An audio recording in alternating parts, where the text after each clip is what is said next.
Peace and positives. This is Amelia A. Otto, aka Emily MC, author of Y'all Not Go Make Me Lose My Mind. And today's topic is on sobriety, mental clarity, comfort, escapism, and the impact of substance use on our mental health journeys.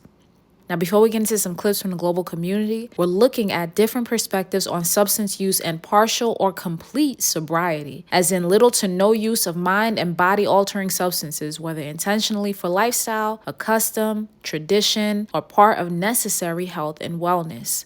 We're also looking at the comforts and challenges of escapism, avoidance, and addiction on our behaviors and psychological health. The risk of substance use and the returns of sobriety affect both individuals and the people around them. It's important to understand that culture, social acceptance, and popular public opinion often drive our views on how, when, and where either are right or appropriate. With that said, it's just as important to remember internal validation is a major key. And with right judgment and wisdom, we must be the final authority of our own lives. Learning how to regulate our thoughts and emotions is a form of crime prevention, addiction prevention, suicide prevention, and the promotion of a healthier society. Now, Merriam-Webster defines sobriety as, quote, the state of being sober, defined by freedom from the effects of alcohol or drugs, and often implies a sustained lifestyle of abstinence. It also refers to serious, temperate, or calm behavior. Beyond abstinence, it represents a mental state of clarity, accountability, and emotional stability, end quote.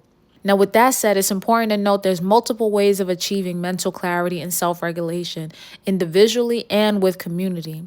We've explored a number of them in almost every episode of this 31-day series. There's also a very complicated history of the narratives around substance use on public health and social development. Yes, I'm looking at you, the war on drugs, and I'll get to more on that in a bit. But there's a lot of underspoken truths about all the sides here, including but not limited to cultural and scientific reflections on functional substance use and functional drug users, which most of us are actually surrounded by every day. Every day? Every day. The harrowing realities of addiction to prescription drugs and the aggressive marketing of them in mainstream everything. The obvious promotion of substance use in pop culture and traditions of celebration, which also makes the legal versus illegal aspect even more confusing, and the deeper reasons of why former users or those who've never used at all stay away from substances no matter the temptations, pressures, or urges to escape, avoid, or enhance through them. Now, according to the National Mental Health Care Facility's American Addiction Centers and the 2024 National Survey on Drug Use and Health,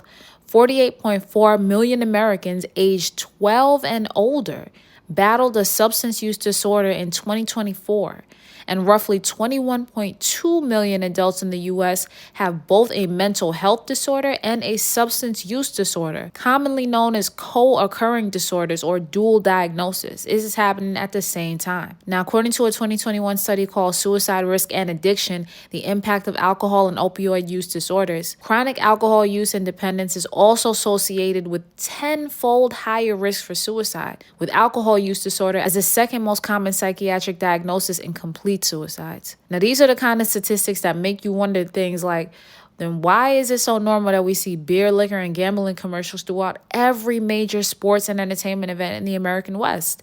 Now, on a brighter note, when it comes to recovery and sobriety, there's even more millions who find themselves on a path without substances. According to the Substance Abuse and Mental Health Services Administration, in the United States, over 20 million adults who reported having a substance use problem also reported being in recovery. And according to a 2017 study by the Journal of Substance Abuse Treatment, Volume 76, research indicates that individuals who successfully maintain abstinence for 1 year report significantly higher satisfaction with life and lower psychiatric distress compared to those who relapse. Lastly, according to a 2020 study titled Epidemiology of Recovery from Alcohol Use Disorder, nearly 70% of individuals with alcohol use disorder improve without formal intervention, also known as, quote, natural recovery, end quote. Several studies and reports note that sobriety helps balance our neurochemicals and stabilize neurotransmitter systems that get disrupted by addiction, and that this directly reduces anxiety and depression. As well, it is possible for the brain and body to recover from addiction, being that, quote, abstinence allows for the reversal of structural and functional damage caused by alcohol and drugs, leading to improved executive functions like decision making and impulse control, end quote. Now, many of us know that friend, coworker, or family member, or we are that friend, coworker, or family member who chooses sobriety at all times, even without being on a road to recovery. Now, I know several who've chosen not to drink privately or socially because of growing up with parents or relatives who struggled with alcohol addiction. Medicinal or recreational drug use has also been known to be helpful for athletes, live performers, and those seeking periodic relief of high demand on muscular and skeletal systems, joints, or to calibrate their sleeping and eating cycles. However, the amount of drug overdoses and cases of dependency in these fields, including in the hip hop community, is also enough to keep many away. As the need for mental health and wellness keeps increasing, and despite the stigmas that remain, it's becoming more understandable why anyone would choose the incredible benefits of sobriety over temporary moments or peer pressure. Now, one might argue, oh, but these people are missing out on all the fun and all the communal joy of enjoying substances together. Well, the counter argument is making room for better moments, also with more people aligned to fun and enlightenment without disorientation, health risks, or setbacks from more triggers and destructive enabling. I'm just saying, I'm not judging, I'm just saying. This goes without even mentioning the financial toll of addiction and dependency, even when it's not a serious issue. That's still some serious money. Okay. Now, I mentioned there's more sides to all the sides of this story, and I meant that. So I also encourage anyone tapping in to check out the work of Black PhD Dr. Carl Hart, author of the books High Price, a neuroscientist's journey of self-discovery that challenges everything you know about drugs and society, and Drug Use for Grown-Ups, Chasing Liberty in the Land of Fear. I read his former book at the time it came out in 2013, and it changed so much of my perspective that I started a mini doc on the subject and even invited him to speak with me and several young people in Harlem, which he graciously agreed to. I also recommend his televised interview with Black journalism legend Tavis Smiley. Now, his book ties in the culture of drug use in America, also with regard to pharmaceutical companies, drug policy from the 80s and 90s throughout President Obama's 2000s administration, and some key moments in hip-hop culture, also from his experiences in South Florida.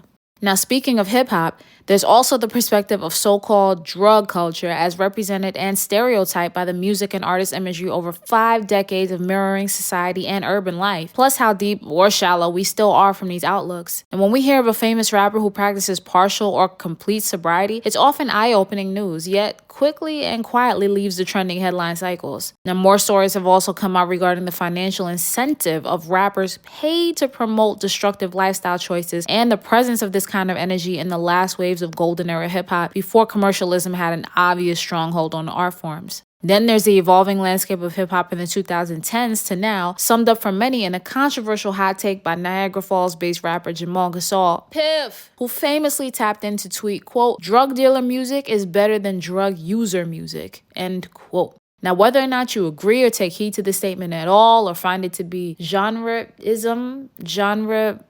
an ism of the genres, judging of the genres and subgenres, subgenreism, still a lot more than meets the eye is being said and alluded to in that statement. Of course, anyone who's ever seen the classic 1991 Mario Van Peebles directed film New Jack City has heard the "Ain't no Uzis made in Harlem" speech, similar to the classic Immortal Technique posse cut titled Peruvian Cocaine, which reminds us that this is big business. Substances and their availability, use, and social fluidity have deep socio-political and economically motivated roots and are much deeper than the rappers, doctors, and commercials we see and hear on a daily basis. And as many have pointed out, person or people who are not in self-control, discipline, or grounded purpose, or lose their lives and mental clarity to substance disorders or a life of escapism, are perfect targets for those only interested in feeding off the need for consumption, distraction, and avoidance for profit or the currency of attention. In 2018, the minimal Turing test by McCoy and Ullman asked participants, quote, "Say one word that convinces us you're human," end quote. Out of the top 50 responses, the top 4 were compassion, human, please, and most of all, soul. I got soul. Yeah, right on, James Brown. The one thing that intersects both substance use and sobriety is soul. Whether adults are microdosing to get more in touch with theirs, or teens are using to run away from theirs, or vice versa, it's important to center the human soul in these discussions. Because decades ago, substance use was not seen or treated as a legitimate disorder. Addiction was not regarded as a mental issue, and mental health wasn't even a credible field or a thing to say out loud. And we've come a long way in that sense. And whether we're pouring out a little something because of a traditional indigenous libation ceremony, or on the concrete in honor of angels or fallen soldiers, or because we're preparing a toast at an event, or because we're getting rid of what we no longer need in our systems or arm's reach, it's important to remember that we do so in connection or disconnection from something in our souls. Houston and Port Arthur, Texas legend Bun B said he would no longer rap about lean following the premature death of his UGK legendary partner and collaborator Pimp C, whose death was ruled as an accidental overdose caused by the combined effects of pre-existing sleep apnea and high levels of codeine promethazine. He was age 33. Pimp C had a lot of wise words, reflective prophecies, and street-smart quotables still ringing bells for us to this day. However, one of the simplest and most profound to remember relates to the very issues which drive numbness, undisciplined thinking, and disconnection, leading to unhealthy decisions. Now, whether using or sober, I hope we all follow the code of the International Players Anthem and do as Pimp C told Andre. Hey, keep your heart, 3 Stacks. Keep your heart. And play your part, okay? Now, if you're following along with my original book, this is the Day 18 quote from the foreword on Roman numeral page 8 in the very beginning of the book by Pharoah Monch. So back to the future, skip to the front. And based on today's topic, this is prompt number 19. Thank you all for your support of Y'all Not Gonna Make Me Lose My Mind. And without further ado, let's roll the clips and hear from the global community about the power, influence, and dynamics of mental clarity, comfort, or positive distraction via substance use or partial or complete sobriety as a lifestyle or tool of mental health. Peace. How long has this been going on? How long have you been sober? For about 2 months now. Yeah. And what's been the effect? I mean, as far as your relationship with your kids and your family, I'm sure that they've noticed a difference in you. Yeah. It's like, it got closer, being that I do a lot of, touring and things of that nature, wifey want to be around me, you know what I mean? And I understand that. But, I got a job to do also. And, being that I got a job to do, sometimes that implants, thoughts, you know what I mean? And and it's all natural, for thoughts to be implanted. But, hey, I love you, girl. Keep that in mind. You know what I'm saying? Whatever you do, I'm always going to love you regardless. So it's like that. How's this change going to affect what you're doing musically? I mean, a lot of people, expect a certain thing at ODB at this point. You've been around a couple of years. How's it going to change your focus, and how's it going to change what we're going to hear? It's going to keep my thoughts together as one. You know what I mean? It's like this. For me being sober, it reminded me when I was a kid again. You know what I mean? The most important thing I learned about myself is really having clarity. Doing things for yourself, but also doing things because the people around you, it'll affect them. I could want to be sober for myself, or I could want to be sober for my family. And being sober for myself is definitely like the first step, I would say. Because you gotta be within yourself, and you gotta understand yourself, and you gotta know that you're not supposed to push to certain boundaries, even though it's presented to you. Just because you have access to certain things doesn't mean you should do it. So you gotta be real with yourself first, and then after that, you gotta make sure that you don't embarrass your family. You know what I mean? Because it's very easy to embarrass your family than to embarrass yourself. Because whatever you do yourself, you gotta live with it regardless. Yeah. But it's other people that look at you a certain way, especially when you did something really big in your life that maybe they didn't even see it, and you did that, and any little thing could be, very heartbreaking to them. You know how, it's normal when me and you see each other? Yeah. Sometimes it's not normal when certain people see me. So, You know how like you can just have a convo with me? Yeah. It's certain people that wouldn't even be able to know where to start.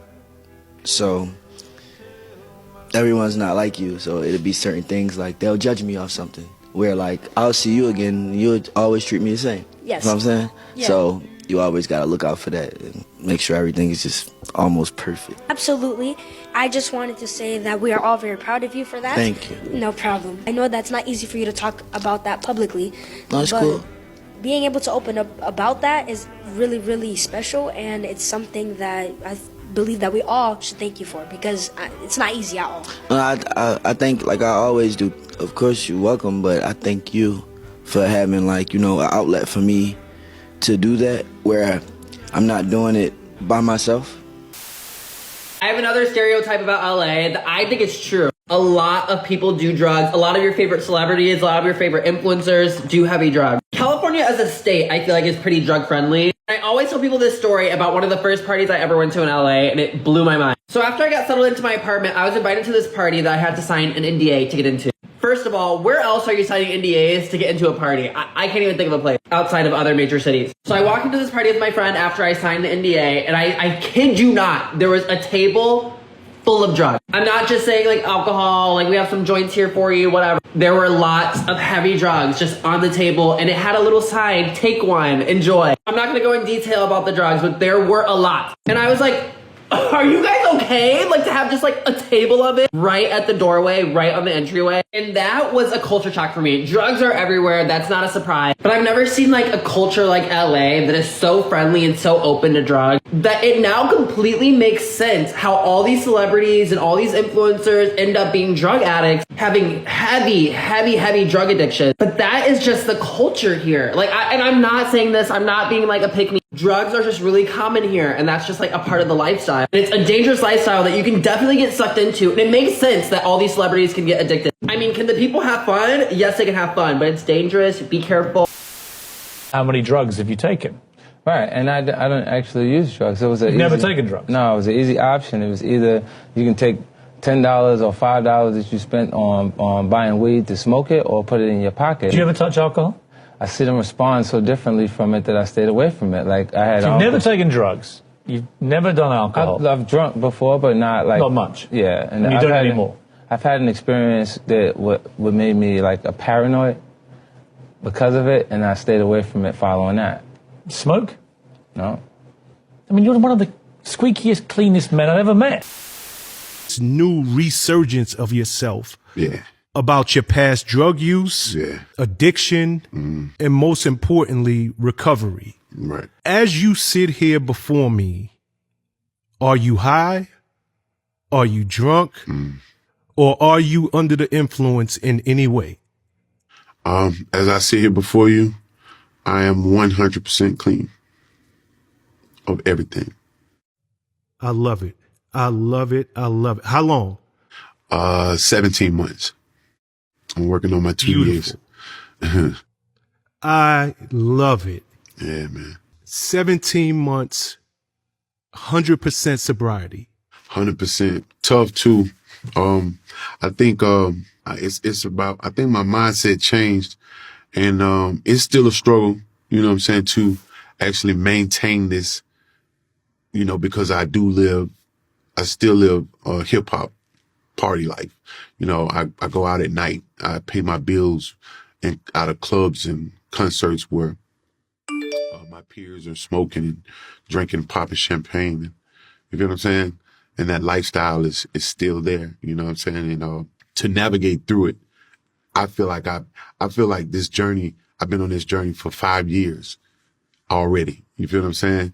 And it's just because what I see in the night is, you know, it's to fight through that. It's like going through terrain. I kind of came from the South, from Tampa, Florida, and I moved to Los Angeles. That was a culture shock for me. The way people interact with each other, the way they talk to each other, it was not like anything that I had really experienced. So I didn't off bat make a lot of friends. I didn't connect with a lot of people, which led to me ultimately being lonely at some point. And it's just me and my label. I'm just one young girl. My family's not with me, not around me. And so I think that over time, I just started to party a lot. And that just turned into, it's little things. It turns into, you know, there's a bottle everywhere you go at every show. There's a bottle in your sessions. Anybody's like, you want this, you want that? And then you start to develop an unhealthy relationship with these things, and now I'm drinking too much, you know? And on Denial is a River, I'm really combing through that process. You're witnessing me talk about my transition through Hollywood and navigating that and how it had negative impacts on me. I think when I was creating this project, I was always drunk, always drinking, always partying, and I couldn't recognize myself at all because I wasn't really myself. I was intoxicated, whether I'm smoking, I'm drinking, or whatever. And I wasn't liking the person that was reflecting back at me. And I was like, okay, I think it's time to like sober up. And I need to just get away from people and figure out who am I right now? Because I feel like I was carrying this version of myself that I had been since I was like 20, 21. You know what I mean? And it was no longer serving who I was to become. And when it was no longer serving me, I was like, okay, let's make a change. And I felt heavily inspired, and I made the album, Bada Bing Bada Boom. Now I'm in a data suit. I went through so much. I dedicated myself to sobriety, and God told me that I would be rewarded and that he would show me just how good it can get. If you have thoughts stuck in your head that you can't escape, watch this video. According to the Akashic Records, what creates a mental loop where certain thoughts are just stuck in somebody's head and they just cannot shake the thoughts for some reason? Please give us a breakdown. According to the Akashic Records, when thoughts become stuck in a mental loop and replay over and over again, despite your efforts to release or shift them, it's a sign of unresolved energetic imprinting. These looping thoughts are rarely just about the surface level issue. They're usually pointing to something deeper, spiritually embedded in the soul's history. Here's one, energetic echoes from past or parallel lives. Some mental loops are fragments of past life trauma or parallel life scenarios that haven't been fully integrated. The thought seems obsessive because a part of the soul is still energetically stuck in the vibration of that moment. So the mind replays the scenario not just mentally, but as an energetic call for release. For example, looping thoughts around betrayal may be tied to a lifetime where betrayal led to death or spiritual exile. The soul is trying to bring that fragment home. 2, unexpressed emotions or suppressed energy thoughts. That loop often carry suppressed emotional charge. If the emotion beneath the thought, like grief, fear, guilt, or shame, hasn't been felt, the thought keeps circling until the energy is fully expressed. The mind is acting like a pressure valve, releasing the charge it doesn't know how to metabolize otherwise. 3, energetic cording or psychic interference. Sometimes looping thoughts aren't just yours. They can be linked to energetic cords with another person, entity, or collective energy field. These cords act like open channels where thought forms, emotions, and even beliefs can pass back and forth. This is especially common after trauma, heartbreak, or spiritual invasion, when psychic boundaries are weakened and foreign thought forms get embedded in your field. 4, cognitive attachment and identity loops. From a soul level, thoughts can become part of your identity loop. If you believe a certain story about yourself, like I'm unlovable or I'll never succeed, the mind clings to thoughts that reinforce that narrative, not because they're true, but because they feel familiar. My grandma said the only 2 things in life that you worry about, whether you're healthy or whether you're sick. If you're healthy, you ain't got nothing to worry about. But if you're sick, you got 2 things to worry about. Whether you're going to get better, whether you're going to get worse. You get better, you ain't got nothing to worry about. But if you get worse, you got 2 things to worry about. Whether you're going to live, whether you're going to die. If you live, you ain't got nothing to worry about. But if you die, you got 2 things. Whether you're going to heaven, whether you're going to hell. If you go to heaven,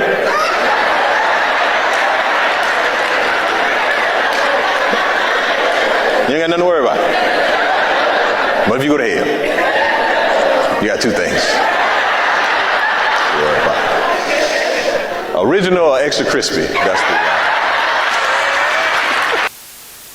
I wanted to tell you guys 5 things in my life that have changed significantly since I've stopped drinking. 1, my weight. When I stopped, I slimmed out so quickly. Skinny. Next, my confidence. Majority of the reason why I drink is because I just wanted to be able to be myself and not anxious about it. I've been going out sober. Everybody around you is drunk, not paying attention, not noticing anything. What I've learned is I am able to go out, unmask, have a good time, and that's basically just being drunk. Another thing, sleep. My sleep now is so good. Money. I'm not good with money. I have ADHD. You're already impulsive and you become more impulsive when you're drinking. I was spending money with no care in the world.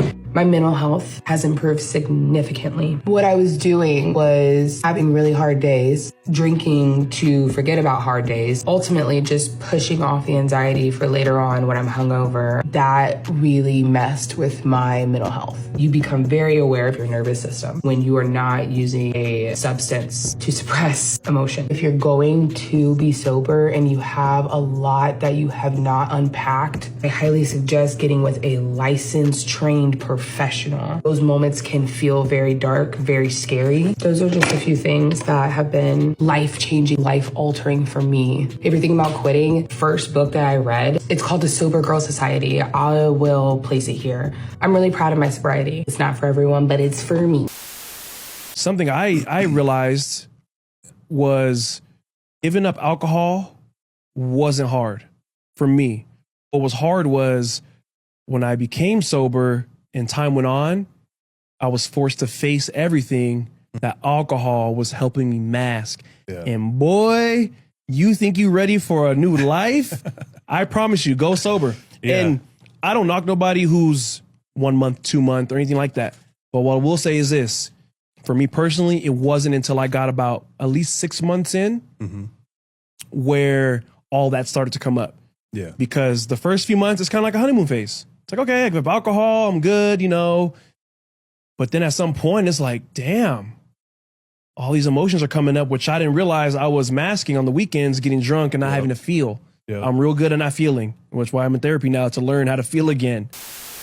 Not drinking alcohol for 30 days was a big deal for me because I had been drinking hard liquor. I'm talking vodka for 2 years straight, up to a liter a day. And that was just in the last 2 years. My alcoholism actively lasted 10 years. But just to get to that 30 days was like, damn, I really did it. And now to be sitting here at 11 months nearly, I have to pinch myself sometimes because I just did not foresee this for myself. I literally felt like alcohol gonna take me up out of here. Like I knew it without a doubt. And honestly, the one thing I hope for is for it to take me up out of here while my kids were still young so that they didn't have to go through losing their mother and remembering it. I'm here to tell you that God really does work. God can really fix any situation, even addiction. And I know it may not seem that way. And I know you don't even want to hear this right now. I know you don't want to hear this shit because I didn't want to hear it. But it's on my heart to say it. And I made a deal with God that when I came back and did this social media stuff, that when it was on my heart to talk about my addiction and to talk about recovery, that I was going to do it. So I hope this video and this message reaches whoever it's supposed to reach. You love somebody who has been in addiction and you know the struggle, comment below. It does get better. Eminem has officially signaled that he's been 18 years sober. So shout out to Eminem, man. Shout out to Eminem, bro. You know what I'm saying? Let's give him applause. Yeah. I ain't the biggest fan of Eminem. You know what I'm saying? But you gotta give people props. Yeah. I don't think he should be listed as the top rapper. In 500 years from now, when people look back on our society and they say, what was rap? They gonna think of Eminem. I don't think that should be the case. But all of that aside, a man saying he's gonna do something and then being able to do that for 18 years deserves all the credit, the praise, the applause. What was like for you the breaking point where you were like, I gotta take care of this shit, man? Well, I had a development deal with Shady Records. It was like, yo, Nems, you love your music, but you're going in and out of jail. The last year or two of my addiction, I was like, yo, I didn't want to do it. It was like, yo, if I'm ever able to stop doing this for a couple days where I'm not sick anymore, like, I'm never gonna do this again. I'm so tired of living this lifestyle. I didn't care about nothing but getting high, like, and then it just had like a moment of clarity one day. I was on like a 3-week run, like I hadn't slept, I hadn't showered, none of that, and I was like, had like a, I don't know if it was psychosis or like an out-of-body experience where I was like, I could keep going how I'm going right now, and I'm gonna be dead, or I'm gonna be in jail the rest of my life from doing something stupid. I could just stop right now and live my dreams. Like, I had already given up on my dreams, and that night, I went to my mother's house. She was living in Staten Island. I was like, yo, Ma, please, let me just stay at your house. She was like, nah, you can't. She been not letting me. Right. She knew you were on some shit, yeah. She was, but she let me stay, and I just kept the wheels going. I stopped one day. 2, I had to go through it. I got through it, though. Never touched nothing again. Wow, man. Nothing. No, I had not a drink, not weed, nothing. So you've been totally sober for 12 years? Nothing. Wow. That's real big, man. Yeah. Our next Sober Spotlight is for Kendrick Lamar. Kendrick Lamar, in my opinion, is one of the best rappers that ever walked the face of the earth. And it surprised me and inspired me, since I'm also a music artist, that Kendrick Lamar is 100% sober. I am mind blown, and this is extremely inspirational because he's a high performer. In his 2013 Rapper of the Year profile with GQ, it was revealed that Kendrick Lamar doesn't drink alcohol or do drugs, despite many of the lyrics in his songs. The rapper grew up in a household of substance abuse and would rather be an advocate for those living in sobriety. The beautiful thing about Kendrick Lamar is he said that he will want to communicate and be on the same level as his audience. So being sober puts him at an advantage because he could connect with people who are less fortunate. This really touched me, and I love Kendrick Lamar. Kendrick Lamar is a perfect example of why sober is dope. It is so important for us to sit in silence, right? Think about when you're on the phone, bro, and it's a lot of noise going on. What do? You be like, hold up, wait a second, let me step away so that I can hear this call clearly, right? And a lot of times, especially when you think about all the social media and all that stuff, we allow ourselves to stay in the noise and stay listening to the noise when sometimes we might have to put the phone down, be silent. Don't listen to anything, because in your silence, that's when you really hear the still small voice of God on the inside of you. But you can't hear God and how God wants to guide you to deal with the situation if you're allowing yourself to constantly listen to the noise. So the way I deal with noise is I try to allow myself to get as silent as possible. This is exactly what you need to do to gain complete clarity in a matter of months. Listen very closely, do everything I tell you, and you'll never have to second guess yourself again. No need to save this video because you won't need to. Just write down these 3 things and you'll finally become purpose-driven and start building the life you've been picturing in your head for years. How can I say this? Because TikTok doesn't show random videos to random people. If you're reading this, it's because something in you is ready for change. My name is Tony, and just a few years ago, my life was turned completely upside down by a 19-year failed relationship. I didn't panic. I didn't quit. I focused on 3 things. First, I removed all the noise. I stopped asking everyone else what I should do. No more constant scrolling. No more opinions from people who weren't living the life I wanted, because clarity can't reach you if your mind is crowded. 2, I paid attention to what gave me energy, not what looked good, not what impressed people, what made me lose track of time, and what made me feel alive again. Your direction is hidden in what naturally pulls you forward. 3, I kept one promise to myself every day. Small promises. Wake up when I said I would. Finish what I started. Do one hard thing daily. Every promise you keep rebuilds trust with yourself. And once you trust yourself, you stop hesitating, you stop doubting, you stop waiting. Clarity doesn't come from thinking more. It comes from removing what doesn't belong and moving forward anyway. If you do these 3 things consistently, the version of you that feels lost will be unrecognizable in a few months. It's easy, but it takes work. When you sleep, you sleep. When you eat, you eat. When you talk, you talk. When you work, you work. But nowadays, people work and they think about eating. People eat and they think about sleeping. People sleep and they think about working. So there's something not aligned. See, so there is no synchronicity. You are here, but actually something else is there. And this is not how it's supposed to be. Being present means you sleep, you sleep. You talk, you talk. You eat, you eat. You walk, you walk. You drive, you drive. You listen, you listen. This is ultimately where all of this journey goes. And then the amount of sleep is not so important, but the recovery rate is very, very different.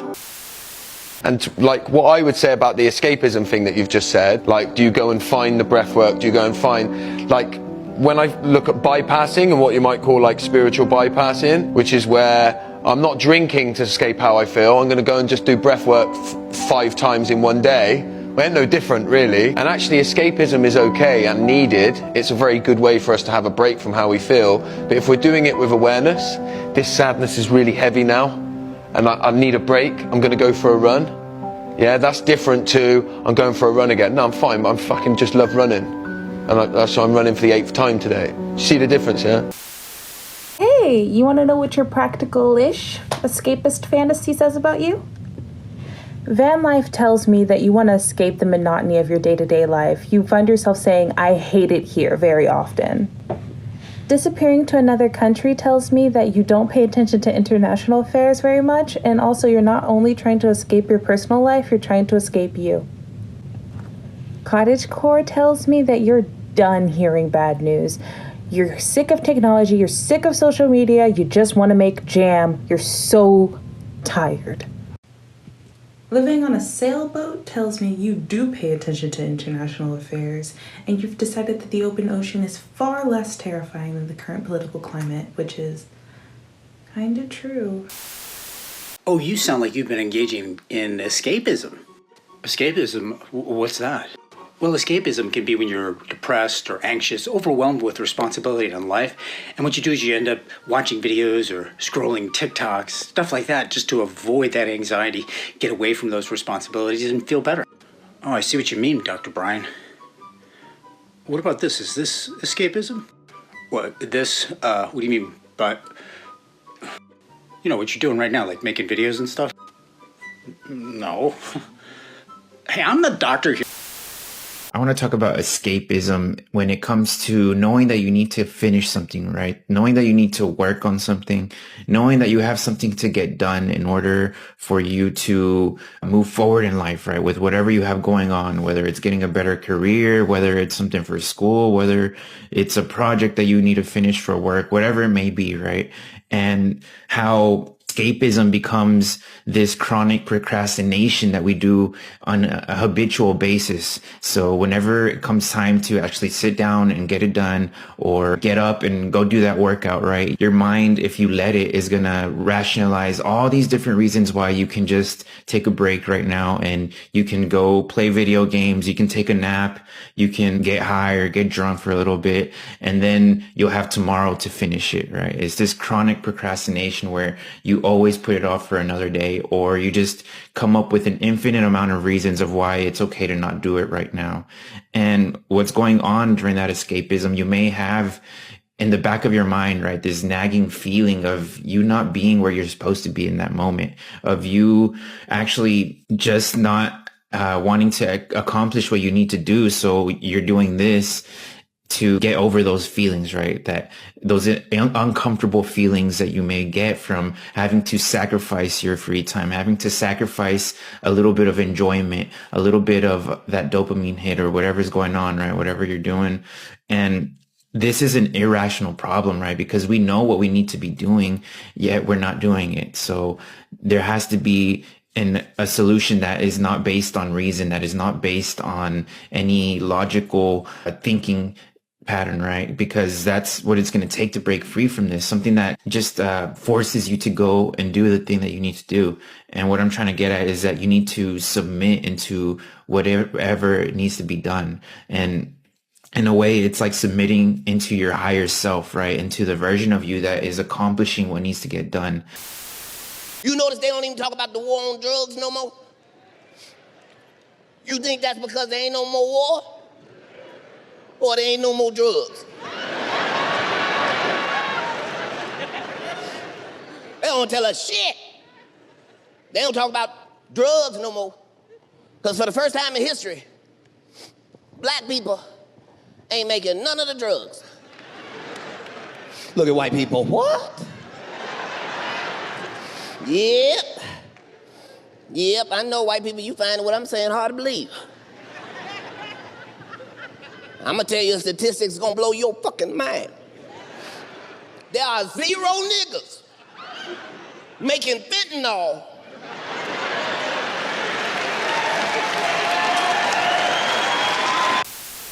A lot of times when black people talk about the black community, when they talk about tight-knitness, when they talk about the family unit, well, us owning our own businesses, what they're talking about is pre-desegregation, right? And a lot of those movements happened pre-crack era too. You know, the civil rights movement, the Black Panther movement, the black empowerment movement, period. All of that was squandered due to the war on drugs. Not only level of addiction, but we get breakdown of family dynamics, right? One person in your family being addicted to crack will literally ruin your whole family. We talking about mothers and fathers. We talking about women who have been like the women who raised America, black women who raised America. Up until probably about 20 years prior to the crack epidemic, we're still raising white people's children. The mothers of America were addicted to drugs and like completely abandoning their children. The breakdowns of businesses, the breakdown of black trust, the breakdown of black love, exploiting our community for our own profit. All of these things happen in this thing where we also get an onset of like all of these things, all these organizations that were once here to protect us have now become warring factions and gangs predicated on violence and drug trade. Drug dealing happens in all communities of all colors, but those who do time for drug crime are overwhelmingly black and brown. In some states like Illinois, 80 to 90% of all drug offenders sent to prison have been one race, African American. Now, I know that many people, when they actually see the disparities, see the data, will say, yeah, that's a shame. That's a shame, but you know, we need to get tough on them. Them in the hood, because that's where the violent offenders are. That's where the drug kingpins are. We need a war on them. In fact, in my experience, many people seem to imagine that the war on drugs was declared in response to the emergence of crack cocaine in inner city communities and the related violence. In fact, for a long time, I believed that, but it's just not true. The current drug war was declared by President Ronald Reagan in 1982, before crack began to ravage inner city communities and spawn a wave of violence. President Richard Nixon was the first to coin the term a war on drugs, but President Ronald Reagan turned that rhetorical war into a literal one, and at the time he declared his drug war, drug crime was actually on the decline, not on the rise, and less than 3% of the American population even identified drugs as the nation's most pressing concern. So why declare an all-out war on drugs when drug crime is actually declining, not on the rise, and the American public isn't too much concerned about it at the moment? Well, the answer is from the outset, the war on drugs had relatively little to do with genuine concern about drug addiction or the harms of drug abuse, and much to do with politics, racial politics. Really rough, particularly on women. But I think it helped change the course of the crack epidemic. I don't know what's this opioid thing, man. But being a crackhead wasn't cool back then. Being a crackhead wasn't cool. Now they seem like they're making it cool to be drinking lean and syrup and it's the most dangerous. It's the most dangerous thing that's facing our society. So why sign an artist that would promote that? Because I already answered that question. You weren't paying attention. She asked me talent or issues, and I said talent. But I have to. I can't give up on people. But I'm saying that's hypocritical, though. You're saying the it's opioid problem's a problem. opportunistic. Yeah. I got people to feed. I got a business to run. You're gonna make. Sobriety is underrated, man. I'm all about the necessary, and I'm all about going hard or going home. So if you're getting high and you're not off the crack rock, I gotta worry about your commitment to the cause. My boy DMX hit the Pookie and went platinum.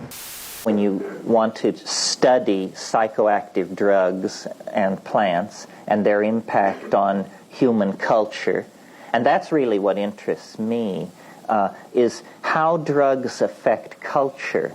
And various societies wear drugs like clothing with no awareness of their existence at all, somewhat in the way that a fish relates to water.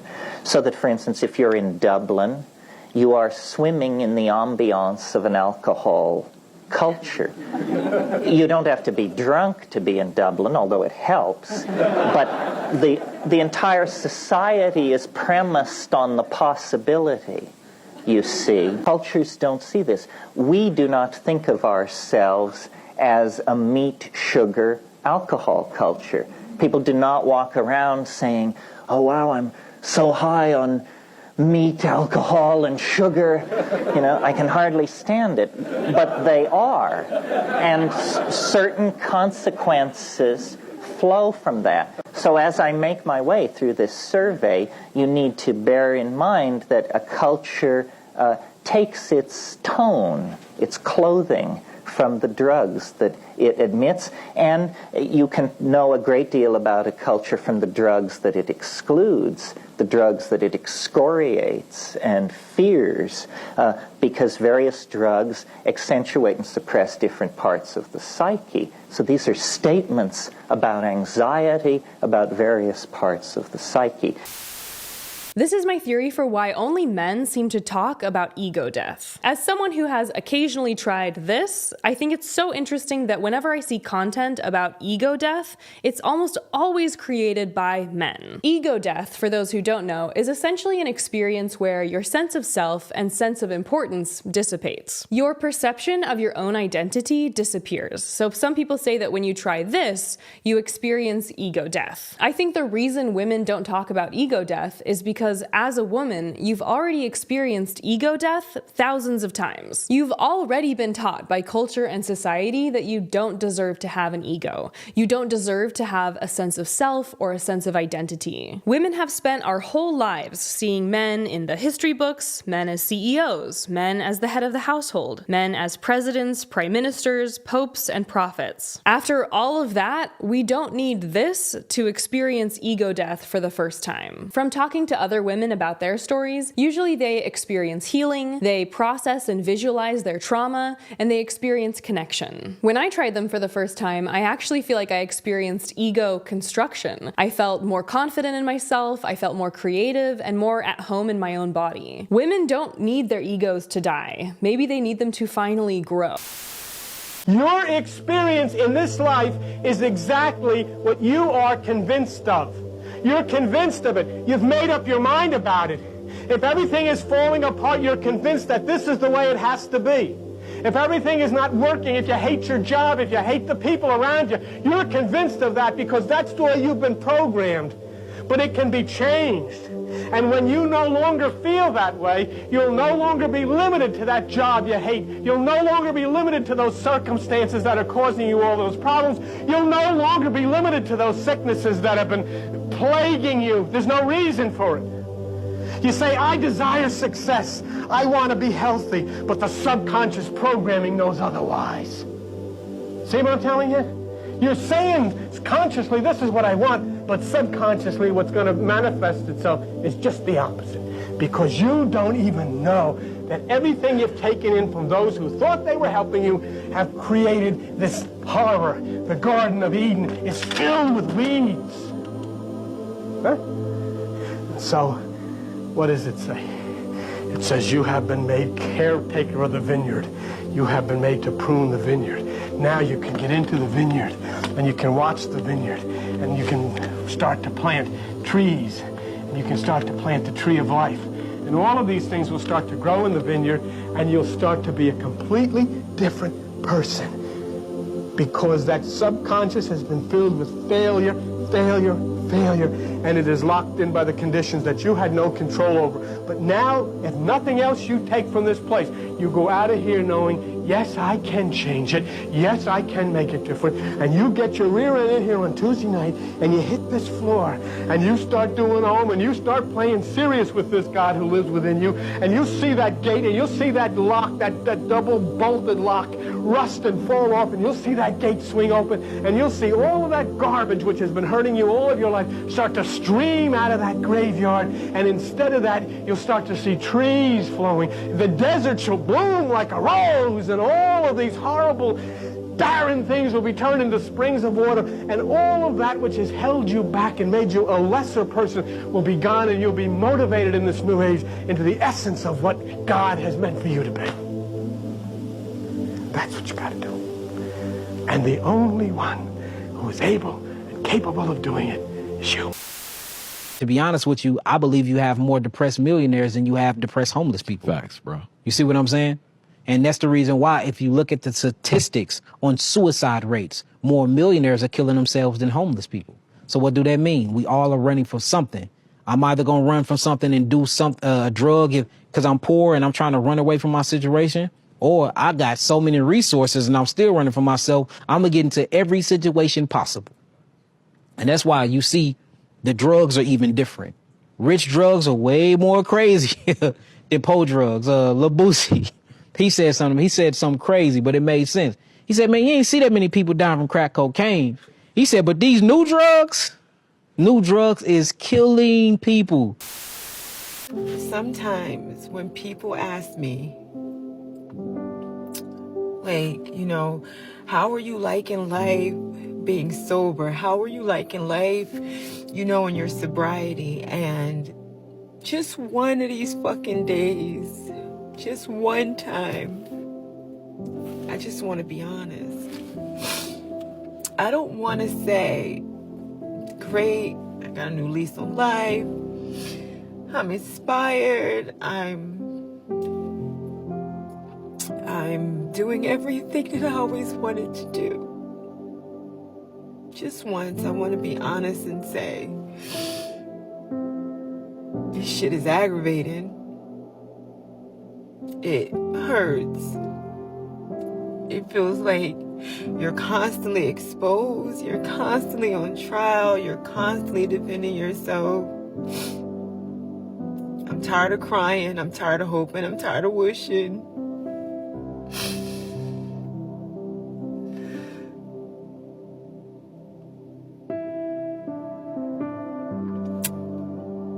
I just want to tell somebody that it's not easy. Nobody's gonna understand.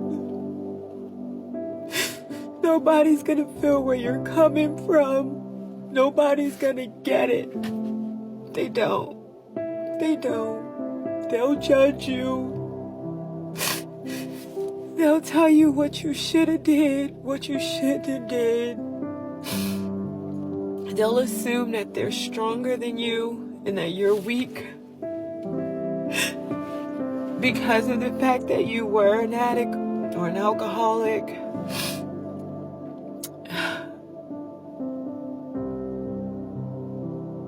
You'll be ostracized. You'll be accused. You won't wake up happy every day. You won't. There are gonna be days you're gonna hate yourself, and sometimes those days may outweigh the days you didn't when you were getting high. There are gonna be days where you say, why? Why even do it?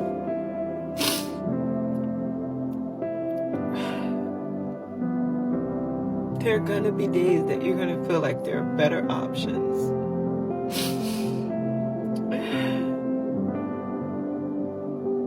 But to tell you the truth,